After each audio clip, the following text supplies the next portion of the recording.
Hello, everybody. Hey, guys. Joe here. Kevin. We had a really strong pilot last week. Oh, my God. I was thinking about a lot of this.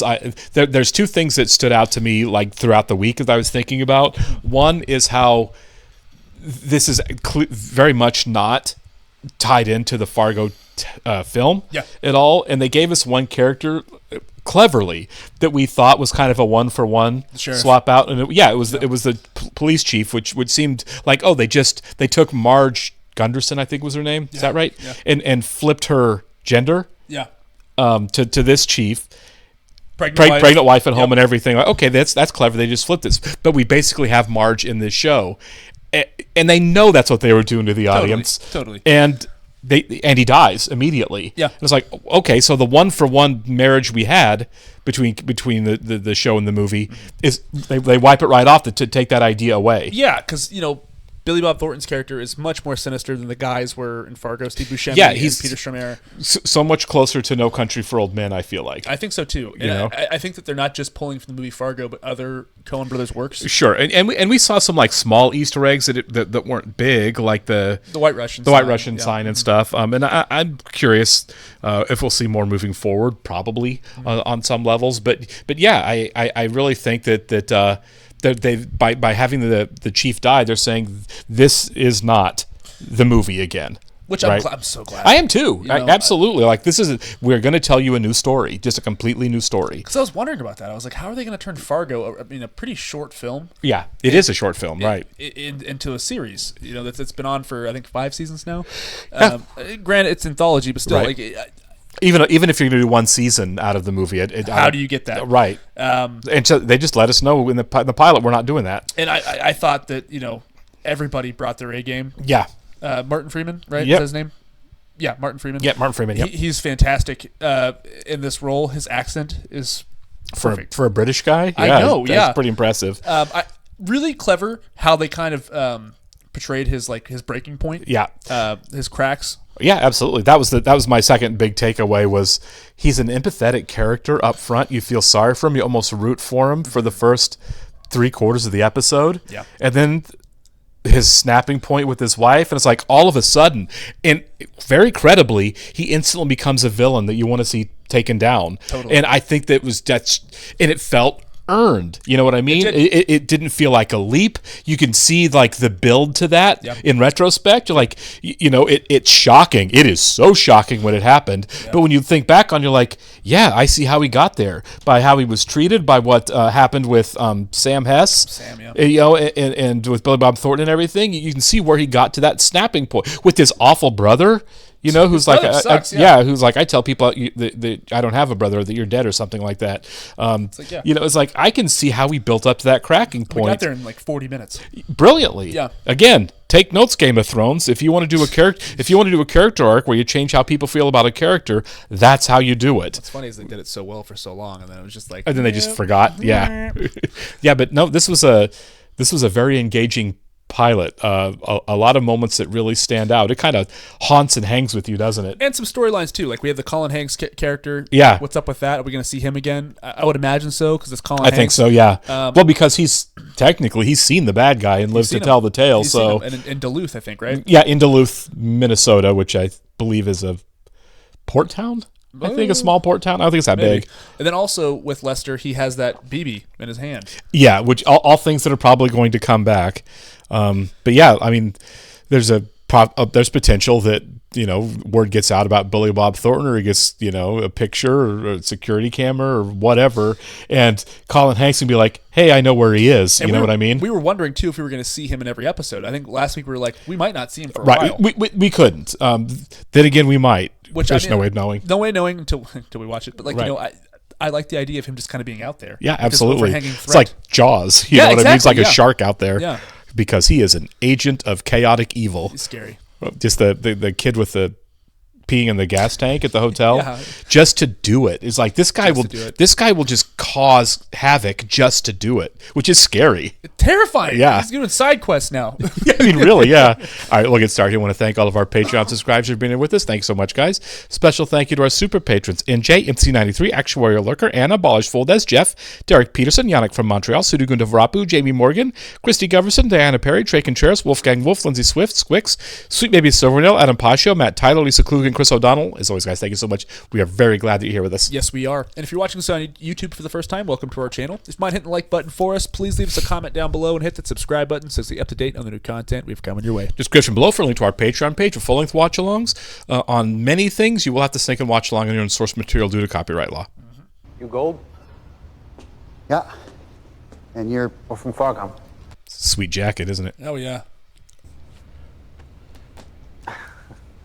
He thinks every town should have a library. I agree. Yeah. Fargo sent us to find out what happened to Hess. He got stabbed in the back of the head at a strip club is what happened to him. Yeah, it was pretty So gross. it's more mobsters in town. Is it, There will be blood. Is that who it is? The Okay. grown-up kid. Yeah. I was wondering. Had a cut on his forehead. Here. Said he just wanted to take a look at Sam, which he did, then he left. You guys ever seen Sling Blade? He was my friend, okay? Sam. Sure, he was a jerk, but deep down, No, he was a jerk all the way He down. was the worst.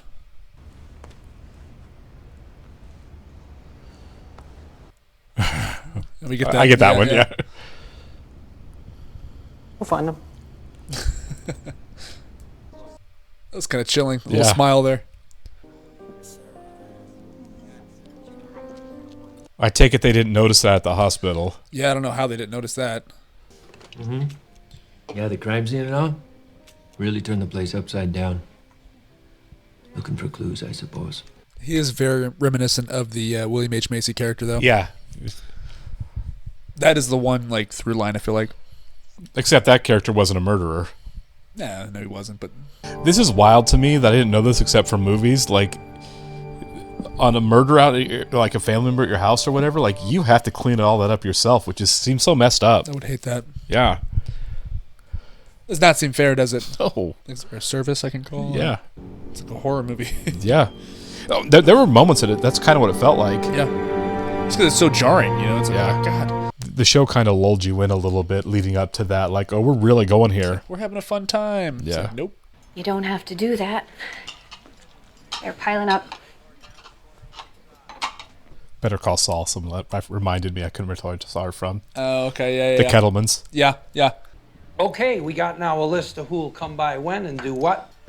This is on the due date, get you to the hospital, bring you home, so. Speaking of Better Call Saul. Yeah, I was going to say. I wonder if that's why that happened. Right? Went to high school with Lester. Had to dissect a mouse in Mrs. Knutson's class, and poor Lester fainted. Knutson's. It's Lebowski. Yeah. Just coincidence.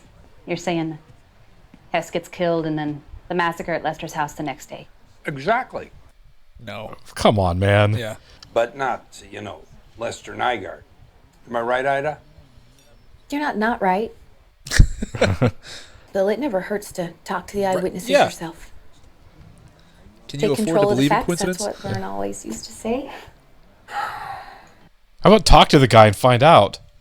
Okay, good. We go see Lester, At the very least. but I do the talking. So I take it Bill's incompetent. Seems that way. they kind of hinted at that last episode. Yeah.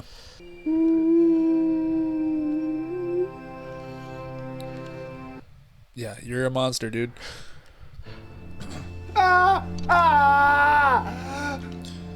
Is he trying to cry? I Is he can't tell actually what. crying? Yeah. Yeah, it feels like he's trying to cry.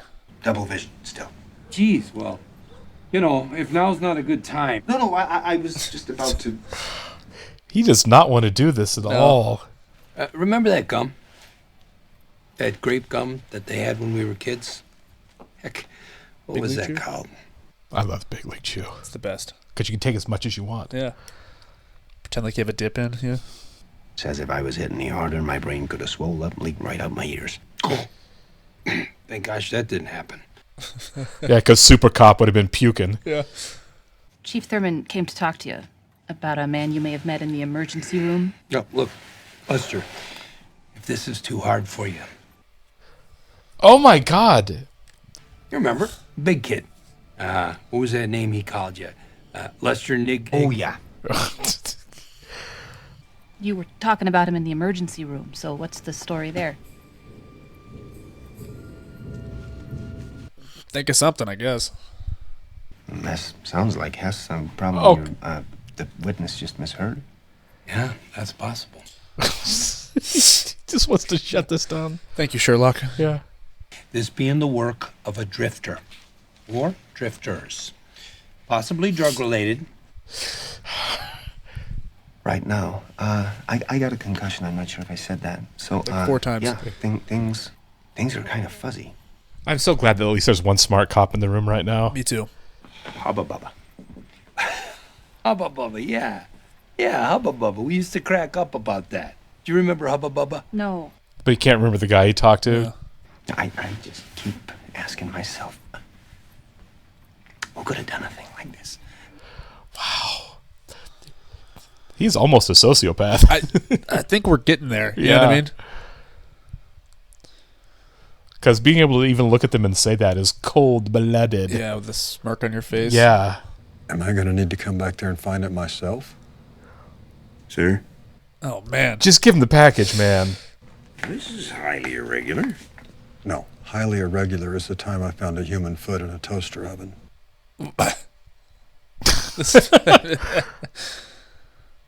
Just hand it to him. Yep. Not worth it. Go with God. Yeah.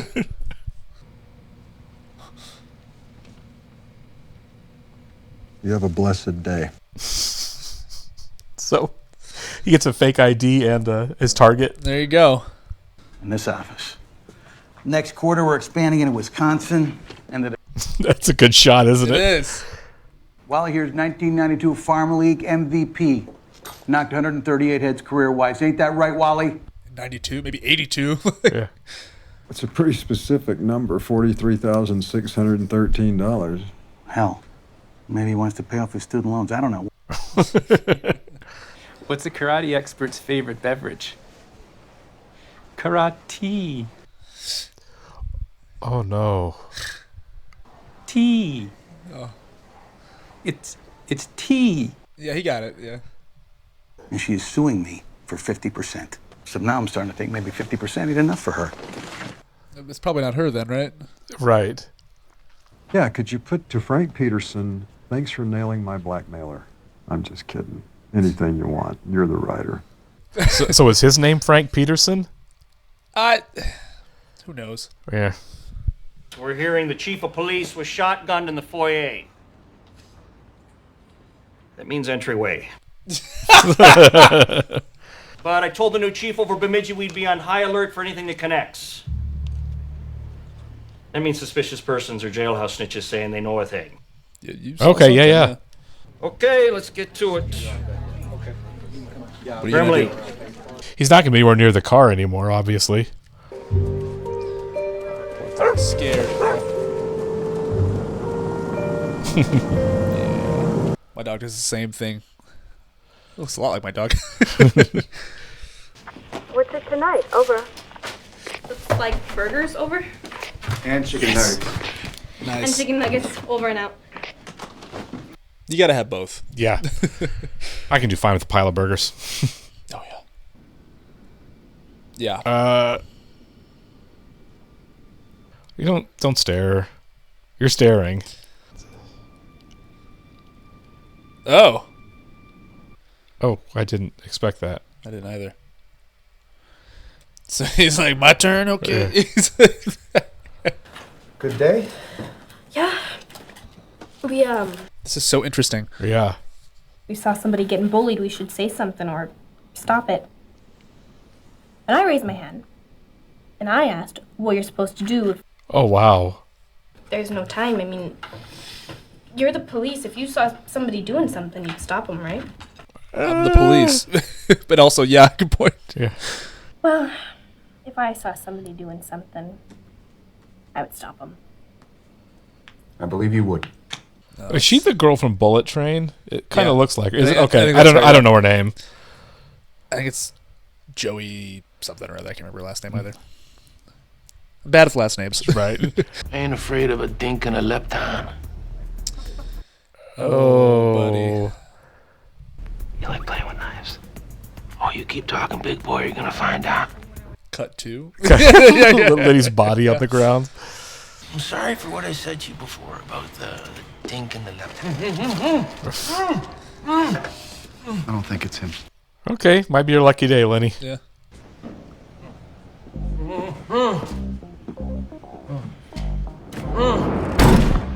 Maybe. Yeah. Well, at least they went to check first before they did something to him. Frank Peterson, ma'am. I work for Mike, your divorce attorney. Charmed, I'm sure. I don't know his name, but he's from Always Sunny, isn't he? Yeah, Glenn Howerton. But you don't believe it. Stavros had two uncles.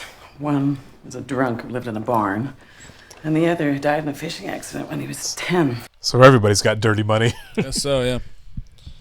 And you're too trusting. Well, he's my dad, and you're my mom, and everything's gonna work out, okay? Buddy. Yeah. Aren't they just the sweetest pair? Don't touch me. Yeah. She's, my wife, she's, oh, hell. He taped him. She's in the basement dead, and, look, I'm freaking out here. I don't know what to do. Just have dirt on him, I guess? You must, yeah. Look, I'm freaking out here. I don't know what to do. Oh. Lester, have you been a bad boy? The bronzer. Here. Oh, sorry, just... Oh, okay. Yeah, pack up your shit and blow. I'll tell Stavros you couldn't find the guy. And in return, I won't bust your head. Oh, man. You know what that makes me? The goddamn prime minister. So give me the letter, pack up your shit, and Power move, I guess? I got your number. I'm on to you. Just remember, you were warned. Semenko warned you. He didn't even speak in that scene. No. Leave the door open? All right. Well. Yeah. Call some other towns, see if they had a similar problem. No higher. Similar to 3 murders, including the police chief? Yeah, but I think... Just leave poor Lester alone, will you? How about no? Right. Call the Stadies for sure. But, Yeah. You know. Maybe calling the Stadies gets Colin Hanks to say, hey, I think I might have seen the guy. Yeah. It's like a horror movie shot, isn't it? Yeah. We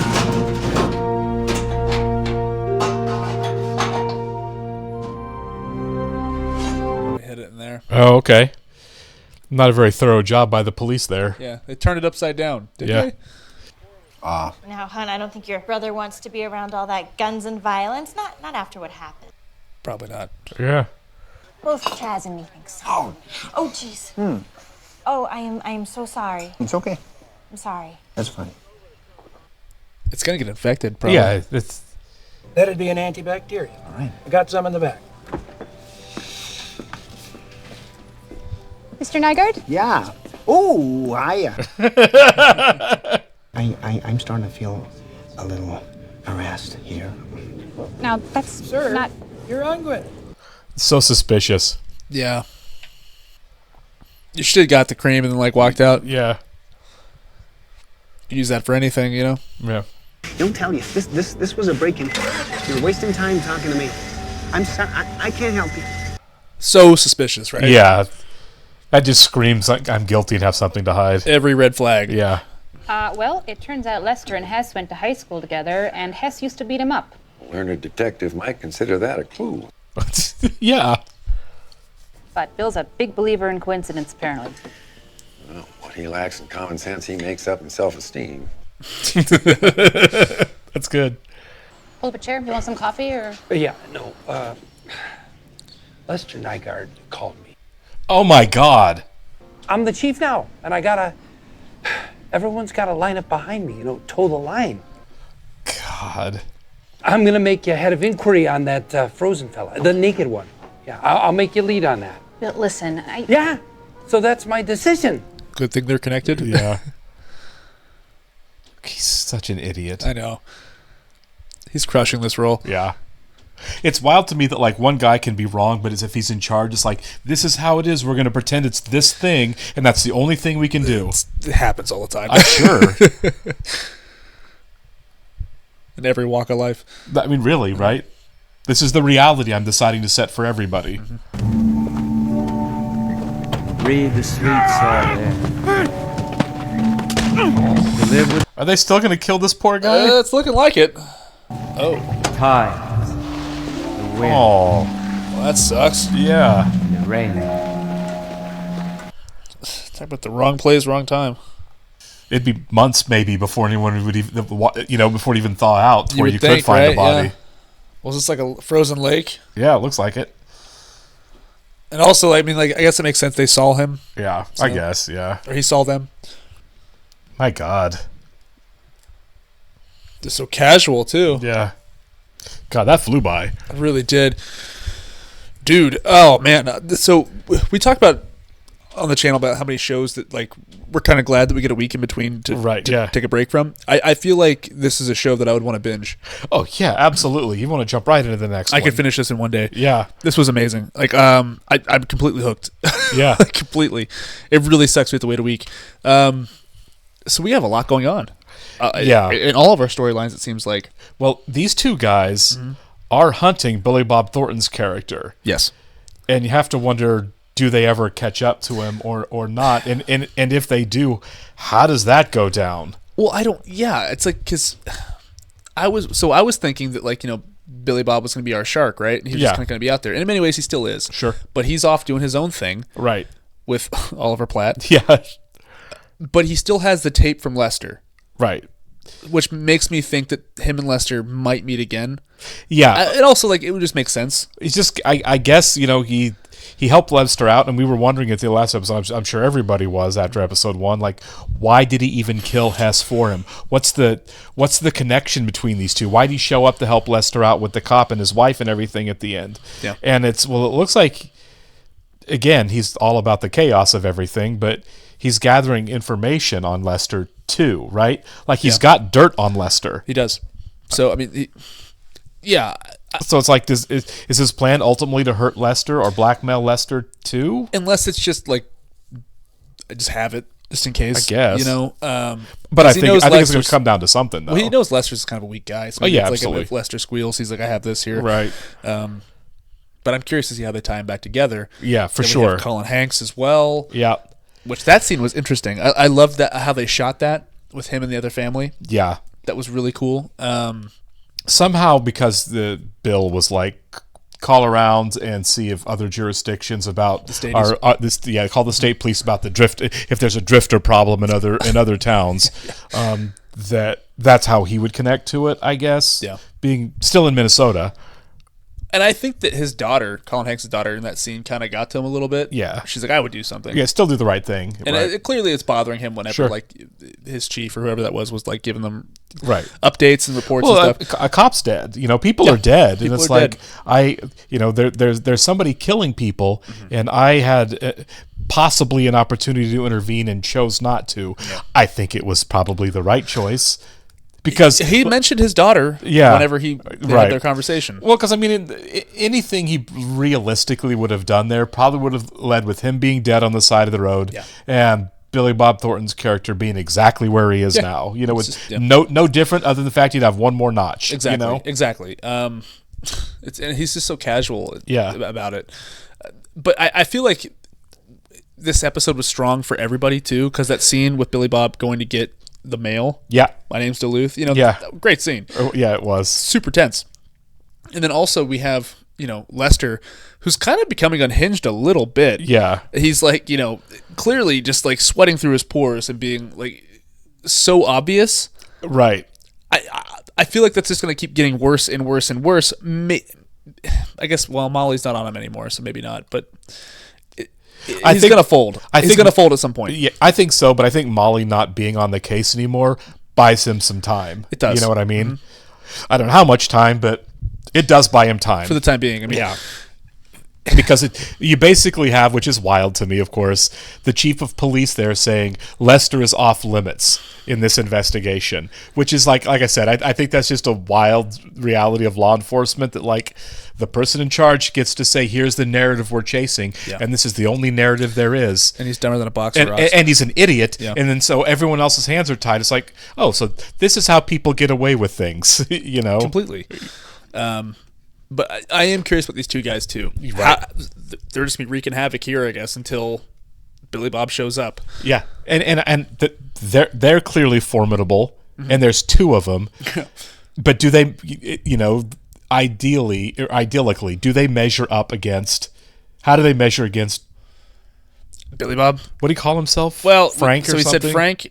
I mean, obviously we Frank have Patterson, Frank something Patterson like that. is what. Yeah. Okay, so Frank Patterson, which I'm sure is an alias. Yeah. But I'll call him Frank because I'm tired of saying Billy Bob Thornton's character. That's a lot of syllables. Yeah, it is. Frank is easier. So how they measure up, again, I feel like this is kind of reminiscent of No Country for Old Men, in that you have in No Country for Old Men you have good guys and you have bad guys throughout the movie, right? Yeah. Yet there's one that's just outside of both of those things that is such a force, like.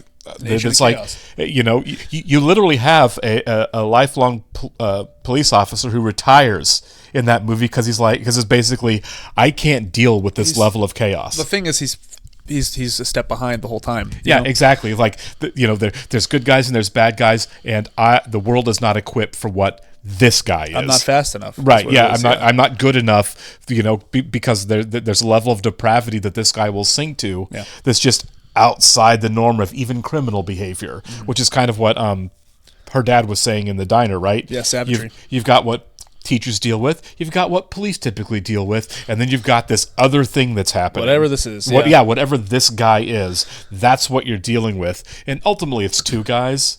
It's Frank and it's Lester, who's also completely vile. Just in a different way.